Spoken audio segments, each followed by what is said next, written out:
Hi అండి. ఈరోజు recipe chapati with crispy ఆలు. అంటే ఆలు కతిలియాన్. కతిలియాన్ అంటే స్లైసెస్ అని అర్థం. ఎప్పుడు ఒకేలా కాకుండా చపాతీతో ఈరోజు ఆలు స్లైసెస్తో కర్రీ ఎలా చేశాను అన్నది ఈ వీడియోలో చూడండి. చాలా బాగుంది. ఆలు పుల్కా చపాతీ కాకపోయినా లంచ్ డిన్నర్ రైస్లో కూడా చాలా బాగుంటుంది. అలాగే పిల్లలు ఇష్టంగా కూడా ఊరికే తినచ్చు. దీనికి నేను పొటాటోస్ తీసుకున్నాను, పైన పీల్ తీసేసాను, అన్నీ ఒకేలాగా ఉండేటట్టు. అలాగే ఆనియన్ అన్నీ కూడా చాప్ చేసుకొని సన్నగా స్లైస్ చేసుకున్నానండి. సన్నగా ముక్కల్లా కట్ చేసుకొని పక్కనైతే పెట్టేసుకోవాలి. ఇవి తీసుకున్న తర్వాత మసాలాలు పచ్చిమిర్చి, ఎండుమిర్చి, అల్లం, కొత్తిమీర, జీలకర్ర, ఇంగువ, ఉప్పు, ధనియా, అలాగే జీలకర్ర పౌడరు, మసాలా, ఇవన్నీ పసుపు, కారం తీసుకున్నాను. ఒకదాని తర్వాత ఒకటి వేసి చూపించడానికి చాలా బాగుంటుంది. చపాతీలోకి వెరైటీగా ఉంది. స్లైసెస్ మనం చక్కగా కట్ చేసుకోవాలి. అన్నీ ఒకేలాగా ఒకే షేప్లో ఉండేటట్టు కట్ చేసుకుంటే చాలా టేస్టీగా, అదేంటంటే మరీ మెత్తగా అయిపోకూడదు. ఇదేంటి స్లైసెస్ లాగా కనిపించాలి. ఇదేంటంటే చిన్న టిప్, అలాగా సమంగా ఉండకపోతే వెనక్కి తిప్పి కొంచెం చాకుతో లెవెల్ చేసుకోండి. లెవెల్ చేసుకున్నారంటే అది చక్కగా నిలబడుతుంది. నిలబడినప్పుడు అన్నీ కూడా చక్కగా ఒకేలాగా స్లైసెస్ లాగా చేసుకుంటే చిన్న చిన్న ముక్కలు కాకుండా ఇలా స్లైసెస్ లాగా చాలా బాగుంది. కత్లియాన్ అంటే స్లైసెస్ అని మీనింగ్ అంతే.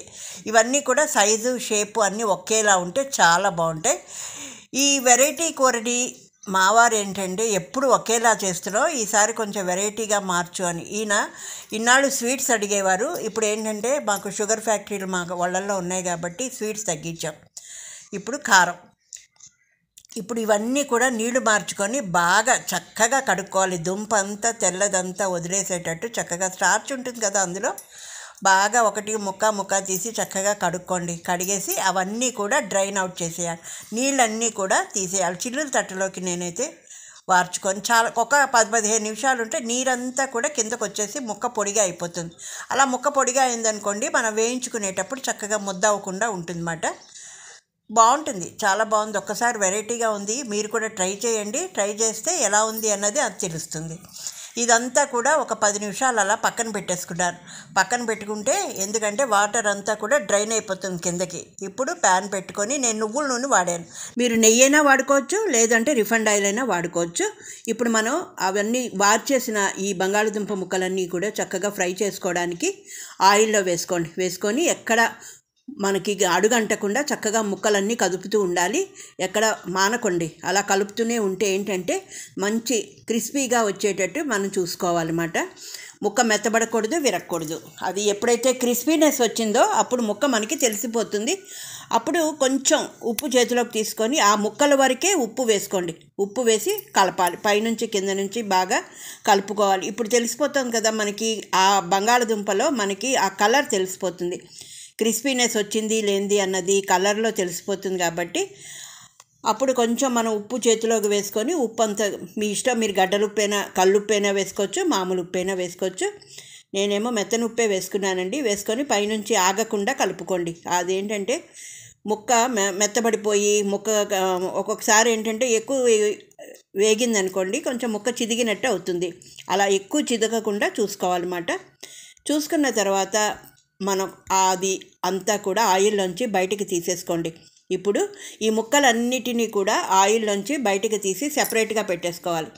సెపరేట్గా పెట్టుకొని ఆ ఆయిల్లో ఏం చేయాలంటే ఎండుమిర్చి, నేను ఒక 4 ఎండుమిర్చి వేయించుకున్నాను.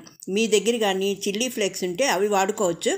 నా దగ్గర అయితే చిల్లీ ఫ్లేక్స్ లేవు. నేను ఇలాంటి పిజ్జాలు అవి ఏం చెయ్యం కదా. ఈ చిల్లీ ఫ్లేక్స్ ఎందుకనేసి ఉంచుకోను. ఎప్పుడైనా ఇలా అవసరం వచ్చినప్పుడు ఎండుమిర్చి చక్కగా వేయించుకొని అది చిదిమి మిక్సీ పట్టుకోవడమో లేదో చేస్తాను. అలాగే ఇప్పుడు ఇవన్నీ పక్కకు పెట్టిన తర్వాత ఆ నూనెలో నేను ఎండుమిర్చి చక్కగా ఎర్రగా దోరగా వేయించుకొని వాటిని పక్కన పెట్టుకొని, ఎందుకంటే కూరలో అవసరం వచ్చినప్పుడు చిదివి చిల్లీ ఫ్లేక్స్లో వేయించుకోవాలి. ఇప్పుడు ఆ మిగిలిన నూనెలో క్యూమిన్ సీడ్స్, జీరా, అలాగే తర్వాత ఇంగువ వేసుకొని బాగా కలపండి. అవి కొంచెం క్రష్ చేయండి. ఆ క్యూమిన్ సీడ్ మంచి వాసన, చాలా మంచి వాసన వస్తుంది. అప్పుడు మనం స్లైసెస్ కింద తీసుకున్న ఉల్లిపాయలన్నీ కూడా విడదీసిన ఉల్లిపాయలన్నీ కూడా వేసి పైనుంచి కింద నుంచి మంచి పింక్ కలర్ వచ్చేదాకా వేయించుకోవాలి. ఉల్లిపాయ జీలకర్రలో ఇంగువలో కలిసి వేగినప్పుడు మంచి సువాసన వస్తుందండి. ఉల్లిపాయలన్నీ కూడా మంచి కలర్ వచ్చేటట్టు మనకి తెలిసిపోతుంది. ఇలా ఎప్పుడైతే కలర్ వచ్చింది అనుకున్నప్పుడు మనం చూసారా కలర్ వచ్చింది, అలా కలర్ వచ్చినప్పుడు కొంచెం మనం క్రష్డ్ గార్లిక్ పార్ట్స్ అంటే వెల్లుల్లి ఒక 3 రెబ్బలు నేను గ్లాసులో కొట్టి వేశాను. అది కూడా మంచి ఈ కూరకి మంచి టేస్ట్ ఇస్తుంది గార్లిక్ కూడా. అలా వేసి బాగా కలపండి. అదేంటంటే పచ్చివాసన పోవాలి. పచ్చివాసన పోయిన తర్వాత మనం కొంచెం పసుపు, ఇప్పుడు మనం ఈ ఎండుమిర్చి వాడుకున్నాం కదా వేయించి, అది బాగా క్రష్ చేసి ఈ టైంలో మీరు కావాలంటే చిల్లీ ఫ్లేక్స్ వేసుకోవచ్చు. నేనైతే ఎండుమిర్చి వాడాను, అవి బాగా నలిపేసి దాంట్లో కలుపుకున్నాను. ఇప్పుడు ఈ ఎండుమిర్చి అలాగే వెల్లుల్లి, ఉల్లిపాయ ఇవన్నీ కూడా నూనెలో చక్కగా నువ్వుల నూనెలో మంచి సువాసన వస్తుంది. ఈ తర్వాత పచ్చిమిర్చి ఒక 3 పచ్చిమిర్చి తీసుకున్నాను, అల్లం ఏమో పొడుగ్గా తరిగాను. ఈ 2 కూడా బాగా కలపాలి. మంచి వాసన వస్తుందండి. ఇవన్నీ కూడా ఏంటంటే కూరలు కావాలి అంటే ఏదో ఒకటి ఆలోచించుకొని వెరైటీగా మనం చేసుకోవాలంతే. రోజు అందులో క్లైమేట్ బాగుంది కదా, వర్షాలు పడుతున్నాయి. ఇప్పుడు మనం వేయించి పెట్టుకున్న పొటాటోస్ అన్నీ కూడా అందులో కలుపుకోవాలి. ఇవన్నీ స్లైసెస్ అన్నీ కలపాలి. కలిపి పైనుంచి కింద నుంచి కలుపుకోండి. వర్షాలు పడుతున్నప్పుడు మనం ఏదో ఒక వెరైటీగా తినాలి. చూసుకోండి, ఒకసారి చెక్ చేసుకోండి బంగాళదుంప ఉడికింది లేనిది అన్నది. ఇప్పుడు తగినంత ఒక పించ్ పసుపు, ఒక పావు స్పూన్ పసుపు వేసుకోండి. అలాగే దానికి తగ్గట్టు చిటికెడు కారం వేసుకోండి. ఎందుకంటే పచ్చిమిర్చి ఎండుమిర్చి అన్నీ వేసాం కదా, ఎక్కువ కారం అయిపోయినా మళ్ళీ కష్టం. అలాగే కొరియండర్ పౌడరు, మసాలా పౌడరు కొంచెం ఒక పావు స్పూన్ చొప్పున వేసుకోవాలి. మసాలా పౌడర్ వేసుకొని, నేనైతే క్యూమిన్ పౌడర్ ఇంకా జీలకర్ర వేయలేదు ఎందుకంటే వేసుకున్నాం కదా. ఇప్పుడు మిరియాల పౌడర్ వేసుకున్నాను. వేయడం వల్ల మంచి రుచి అయితే యాడ్ అవుతుంది. మిరియాల పౌడర్ కూడా కూరలకి, చాలా కూరల్లో మిరియాల పౌడర్ వేయడం వల్ల మంచి టేస్ట్ కూడా వస్తుందండి. ఇప్పుడు మనం సాల్ట్ ముందు వేసుకున్నాం, ఇప్పుడు అడ్జస్ట్ చేసుకోండి. ఆ ముక్క నోట్లో పెట్టుకుంటే మనకు తెలిసిపోతుంది. ఒక్క 10 నిమిషాలు కాదు 5 నిమిషాలు మూత పెట్టి చూసుకుంటే, కవర్ అండ్ కుక్ అన్నాను కదా, మూత పెట్టి చూసుకుంటే కొంచెం మగ్గుతుంది. ఇవన్నీ కూడా మగ్గాలి, కారం ఇవన్నీ కూడా. తర్వాత చింతపండు నీళ్ళు ముద్దగా తీసినవి ఒక 3 స్పూన్లు అయితే వేసుకున్నాను.